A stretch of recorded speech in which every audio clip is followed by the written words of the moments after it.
ஓம் ஸ்ரீராம ராம ராமேதி ரமே ராமே மனோரமே சகசிரநாம தத்துல்யம் ஸ்ரீராம நாம வராணனே. உலகம் யாவையும் தாமுழா வாக்கலும் நிலைபெறுத்தலும் நீக்கலும் நீங்களா அழகிலா விளையாட்டுடையார் அவர் தலைவர் அன்னவர் கேசரன் நாங்களே.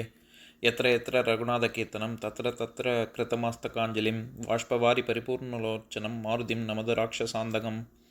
அஞ்சிலே ஒன்று பெற்றான் அஞ்சிலே ஒன்றை தாவி அஞ்சிலே ஒன்று ஆறாக ஆரியர்க்காக ஏகி அஞ்சிலே ஒன்று பெற்ற அணங்கை கண்டு அயலாரூரில் அஞ்சிலே ஒன்றை வைத்தான் அவன் எம்மை அழித்துக் காப்பான். இன்னைக்கு நம்ம கம்பராமாயணத்துல பாலகாண்டத்துல திருவதார படலத்துல 123வது பாட்டு பார்க்க போறோம். அமிர்து உகு குதலையோடு அணிநடை பயிலா திமிரமது அறவரு தினகரன் எனவும் தமரமதுடன் வளர் சதுமரை எனவும் குமரர்கள் நிலமகள் குறைவு அற வளர்நாள். இதுதான் பாட்டு. இப்ப பதம் பிரிச்சு பொருள் பார்க்கலாம். அமிர்து உகு குதலையோடு அமுதம் போன்ற மழலை மொழி பேசியும் அணி நடை பயிலா அழகான தளர்நடை பழகியும் திமிரமது அறவரு இருள் நீங்க உதித்து வருகின்ற தினகரன் எனவும் சூரியனைப் போலவும் தமரமதுடன் வளர் ஒளியுடன் வளர்ந்து வருகின்ற சதுர்மறை எனவும் ரிக்கு முதலான 4 வேதங்களைப் போலவும், அதாவது ரிக் யஜுர் சாம அதர்வன அந்த 4 வேதங்கள் இருக்குல்ல, அந்த மாதிரி 4 வேதங்கள் போலவும் நிலமகள் குறைவு அற நிலமகளின் குறைகள் எல்லாம் நீங்குமாறு குமாரர்கள் வளர்நாள் ராமன் முதலிய குமாரர்கள் நால்வரும் வளர்ந்து வரும் நாளிலே. இதுதான் பாட்டு. இப்ப நம்ம இந்த பாட்டுல இருக்கக்கூடிய நயங்களை பார்க்கலாம். அமிர்து உகு குதலையோடு அப்படின்னு கம்பர் சொல்றாருல, இந்த இடத்துல குதலை அப்படின்னா மழலை சொல் அப்படின்னு அர்த்தம். நம்ம ஏற்கனவே பார்த்திருக்கோம் 135வது பாட்டுல. நான் அதை படிக்கிறேன் கேளுங்க.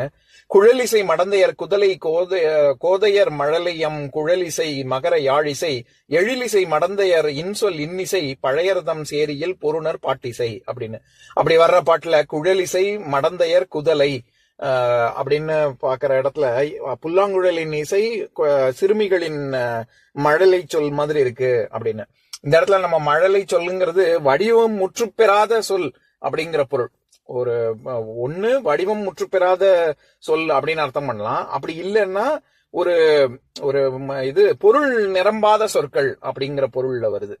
நம்ம இன்னொரு 80வது பாட்டுல கூட இதே தான் பார்த்திருக்கோம். அந்த நாட்டு பெண்கள், கோசல நாட்டு பெண்களின் குரல் எவ்வளவு இனிமையா இருக்கும் அப்படின்னு பாடுற அந்த பாட்டையும் படிக்கிறேன் கேளுங்க.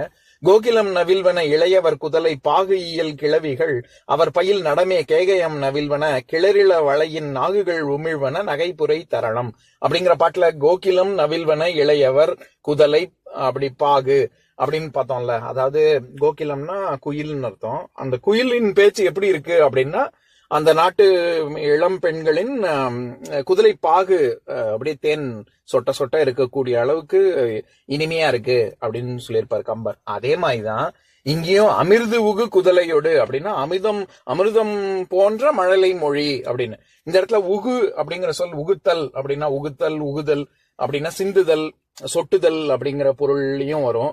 அமிர்தம் சொட்ட சொட்ட பேச்சு இருக்கு, இந்த குழந்தைகள் 4வரின் பேச்சு அப்படி இருக்கு அப்படின்னு ஒரு பொருள். இன்னொன்னு உகு அப்படிங்கிறது ஊமை உருவாக வச்சு அமிர்தம் போன்ற மழலை சொல் அப்படின்னு அர்த்தம் பண்ணலாம். ஏன்னா இது நன்னூல் நூற்பால ஓம உருபுகளை பத்தி வரும்பொழுது எப்படி சொல்லியிருப்பாங்கன்னா, போல புறைய ஒப்ப உரழ மான கடுப்ப ஏய ஏய்ப்ப நேர் நிகர் அன்ன இன்ன இந்த மாதிரியான உருபுகள்லாம் சொல்லலாம். அந்த விதத்துல இங்க உகுங்கிறதே ஒரு ஊமையாக அமிர்தம் போன்ற குதலை சொல் அப்படின்னும் அர்த்தம் பண்ணிக்கலாம். அதே மாதிரி அணி நடை பயிலா அப்படின்னா, அணின்னா அழகுன்னு ஒரு பொருள் இருக்கு. அழகு நடை பயிலா அதாவது பயின்று, அது ஏற்கனவே நம்ம பார்த்திருக்கோம்ல, செய்யா என்ற வாய்ப்பாட்டு வினையச்சம் அப்படி பார்த்து நம்ம பயிலா அப்படின்னா பயின்று பழகி அப்படின்னு பொருள் கொள்ளணும். அதனால அழகிய நடை பழகி திமிரமது அறவரு தினகரன். இந்த இடத்துல திமிரம் அப்படிங்கிற சொல்லுக்கு பல பொருள் இருக்கு. அதாவது இருள் அப்படின்னு ஒரு அர்த்தம், இரவுன்னு ஒரு அர்த்தம். கம்பராமாயண பாட்டிலேயே இனி வரும் பாடல்கள்ல நம்ம பார்க்க போறோம். அதாவது கருமை அப்படின்னு ஒரு அர்த்தம். இதெல்லாம் தவிர நரகம் அப்படின்னு அர்த்தம் இருக்கு. நரகம் மாயை இப்படி இல்லாம அர்த்தம் இருக்கு. இந்த பாட்டுல இருள் அப்படின்னு தான் பொருள். அதாவது திமிரமது அறவரு அப்படின்னா இருள் நீங்குவதற்காக எப்படி வர்ற மாதிரி இருக்கு. தினகரன் எனவும் அதாவது நான் ஏற்கனவே சொல்லியிருக்கேன், கர்றனா செய்வது, கரம்னா அதனாலதான் நம்ம இது கைய கரம்னு சொல்றோம், செய்யக்கூடிய உடல் உறுப்பு கரம். அந்த மாதிரி கரண் அப்படின்னா செய்பவன் அப்படின்னு அர்த்தம். தினத்தை அதாவது சூரியன் இல்லைன்னா பகலாவது இரவாவது எதுவும் கிடையாது இல்ல. அதனால இப்படி பகல் இரவு என்று தினத்தை செய்வதனால் சூரியனுக்கு தினகரன் அப்படின்னு பேரு. ஒளியை கொடுப்பதான் பா அப்படின்னாலே ஒளின்னு அர்த்தம். அதனாலதான் பாரதம் அப்படின்னு நம்ம நாட்டுக்கு பேரு. பாஸ்கரன் ஒளியை செய்பவன் பாஸ்கரன். திவாகரன் இதே மாதிரி தினகரன் மாதிரி தான் திவாகரனும், தினத்தை செய்பவன். பிரபாகரன் பிரபாகரன்னாலும் சரி, உஷாகரன்னாலும் சரி, அருணாகரன் சொன்னாலும் சரி, சூரியோதயம் எப்படி இருக்கு அப்படிங்கறத பொறுத்து உஷா காலமா அருணா காலமா அந்த இது பிரபா காலமாங்கிறத பொறுத்து பிரபாகரன், உஷாகரன், அருணாகரன் இப்படி எல்லாம் நம்ம சொல்றோம். இது எல்லாமே சூரியனை குறிக்கிறதுக்கு தான்.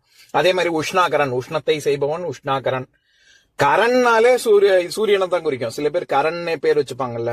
அதாவது இந்த இந்த சூரிய ஒளி இல்லைன்னா எதுவுமே செய்ய முடியாது அப்படிங்கறத எல்லாமே செய்யறதுக்கு உதவியாக இருப்பவன் அப்படிங்கறதுனால கரன்னாலே சூரியனை தான் குறிக்கும். எதுக்கு இதை சொல்ல வரேன், அந்த மாதிரி இந்த இடத்துல தினகரன் அப்படின்னா இது தினத்தை செய்பவன் அப்படிங்கிற சூரியன்கிற பொருள். இது இதுல இன்னொரு நயமும் இருக்கு. அதாவது என்னமோ இவர் சூரிய குலத்துல பிறந்ததுனால சூரியனையே அவர் நடந்து வர்றது சூரியன் வர்ற மாதிரி இருக்கு அப்படின்னு சூரிய குலத்துக்காக இத சொல்லல. அப்படி அதுவும் தான் சொல்றாரு. அதை தவிர ஒரு உள்ளர்த்தமும் இருக்கு. எப்படி இருள் நீங்க, ஏன்னா இந்த இடத்துல என்ன சொல்றாரு, வெறும் சூரியன் தினகரன் சொல்லல, திமிரமது அறவரு தினகரன் அப்படின்னு சொல்றாரு. இருள் நீக்குவதற்காக வரக்கூடிய சூரியன் போன்ற அப்படின்னு. அப்போ இந்த இடத்துல அவர் எப்படி ஒளி பிறந்தால் இருள் நீங்குமோ அந்த மாதிரி அஜ்ஞானம் நீங்கி மெய்ஞானம் எங்கெல்லாம் இவர் செல்கிறாரோ அங்கெல்லாம் பிறக்கிறது அப்படின்னு நம்ம அர்த்தம் பண்ணிக்கணும். அது அடுத்தது தமரமதுடன் வளர் சதுமறை எனவும் அப்படிங்கிற இடத்துல தமரம் அப்படின்னா ஒலின்னு அர்த்தம்.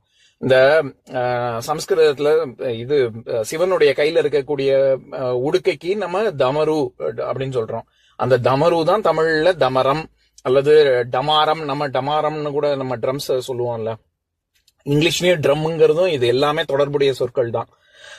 அதனால இந்த இடத்துல தமரமதுடன் வளர் சதுமறை, சதுமறைன்னா 4 மறைகள், சதுர்மறை அப்படின்னு.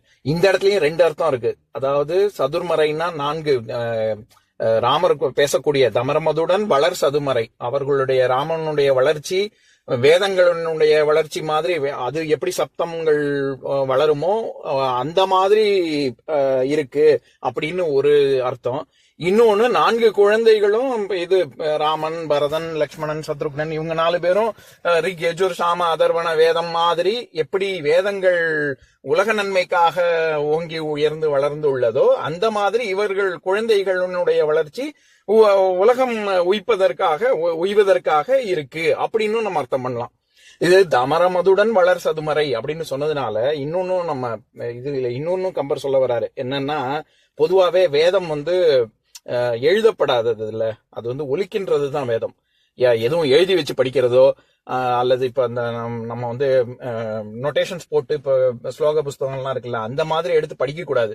அது ஒலிகள் கேட்டு கேட்டு வாய் வழியாக செவி வழியாக நம்ம உணர்ந்து நம்ம ஓதக்கூடியதுதான் வேதம். அதுவும் தெரியணுங்கிறதுக்காக கம்பர் இங்க என்ன சொல்றாரு, வெறும்ன சதுர்மறை எனவும் அப்படின்னு சொல்லல, தமரமதுடன் வளர் சதுர்மறை எனவும் அப்படின்னு சொல்றாரு. இந்த பாட்டின் மூலமா கம்பர் சொல்ல வர்ற கருத்தும் அதுதான். அதாவது இந்த 4 குமரர்களுடைய வளர்ச்சி எப்படி இருந்தது அப்படின்னா, வேதம் போன்று இருந்தது, அவர்களுடைய அமிர்தம் போன்ற மழலை இருந்தது, ஒளி சூரியன் போன்று அவர்களுடைய வருகை இருந்தது, இப்படி எல்லாம் சொல்றாரு. ஏன்னா ஒளி, அதாவது இருளை நீக்கக்கூடிய திறமை எப்படி ஒளிக்கு இருக்கோ அந்த மாதிரி இவர்கள் சூரியன் போன்று இருக்கிறார்கள் அப்படின்னு. இதுல கரண் நம்ம பார்த்தோம்ல, பாஸ்கரன், பிரபாகரன், அருணாகரன், அதெல்லாம் அந்த மாதிரி கரங்கிற சொல்லே ஒளிக்கீற்றத்தான் குறிக்கும் சமஸ்கிருதத்துல. இப்ப கர அப்படின்னு சொன்னாலே அது நம்ம சூரிய ஒளியினுடைய கரணங்கள் நம்ம சொல்றோம்ல, அந்த கீற்றுகளை தான் குறிக்கும், ரேஸை தான் குறிக்கும். 4 வரியில கம்பர் என்னென்ன கருத்தெல்லாம் சொல்றாரு. அமிர்தம் போன்ற மழலை சொற்கள் இருக்கு அப்படின்னு ஒரு கருத்து, அமிர்தத்தை ஊக்கக்கூடிய அளவிற்கு அவர்களுடைய மழலை சொல் இனிமையாக இருக்கு அப்படின்னும் பொருள் இருக்கு. அவர்களுடைய நடை வந்து ரொம்ப அழகாக இருக்கு. தத்தி தத்தி நடந்து வருவது ரொம்ப பார்ப்பதற்கு ரொம்ப அழகுள்ளதாக இருக்கு அப்படின்னு இன்னொரு ஒரு விஷயம் சொல்றாரு. இதெல்லாம் தவிர இருளை நீக்கி ஒளி எப்படி தினகரன் கொடுக்குதோ அந்த மாதிரி அவர்களுடைய நடை வந்து அவங்க எங்கெல்லாம் போறாங்களோ அங்க வந்து அஞ்ஞானம் விலகி மெய்ஞானம் பிறக்கிறது அப்படின்னு இன்னொரு கருத்து. அதை தவிர எப்படி ஒலி எழுப்புறாங்க, வேதம் எப்படி வேத ஒலிகள் மாதிரி அவர்களுடைய சத்தங்கள் நாளுக்கு நாள் வளர்கிறது, உலக நன்மைக்காக அவர்களுடைய வளர்ச்சியும் உலகத்துடைய வளர்ச்சியும் ஒன்று போல இருக்கு அப்படின்னு சொல்றாரு. ஏன்னா இங்க நிலைமைகள் குறைவு அற குமரர்கள் வளர்நாள் அப்படின்னு சொல்றாரு. இப்ப நம்ம பொதுவா சொல்லுவோம்ல, யாராவது திட்டணும்னா நீ எல்லாம் இருக்கிறதே பூமிக்கு பாரம் அப்படின்னு சொல்லுவோம்ல, அது வந்து அதுக்கு நேர் எதிர்மறையா இவர் கம்பர் சொல்றாரு. எப்படி வந்து நீ இருக்கிறது பாரம்னு சொல்றோமோ அந்த மாதிரி இந்த 4 குமரர்கள் இருப்பது நிலைமகள் குறைவு ஊற பூமாதேவியோட குறையெல்லாம் தீருது, நீங்கிற அளவுக்கு இவர்களுடைய வளர்ச்சி இருக்கு அப்படின்னு சொல்றாரு.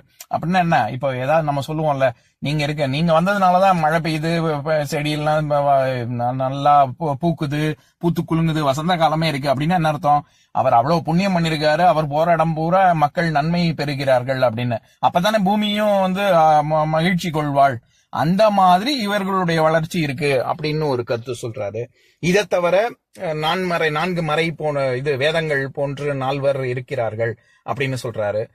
அதெல்லாம் தவிர இவங்க நடக்கும் நிலைமைகள் போக இவங்க நடந்து போற இடம் பூரா அவள் மகிழ்கிறாள் அப்படின்னு சொல்றாரு. இத்தனை அர்த்தம் ஒரு 4 வரியில வச்சு கம்பர் சொல்றாரு. இப்ப நான் பாட்டை இன்னொரு தடவை படிக்கிறேன் கேளுங்க.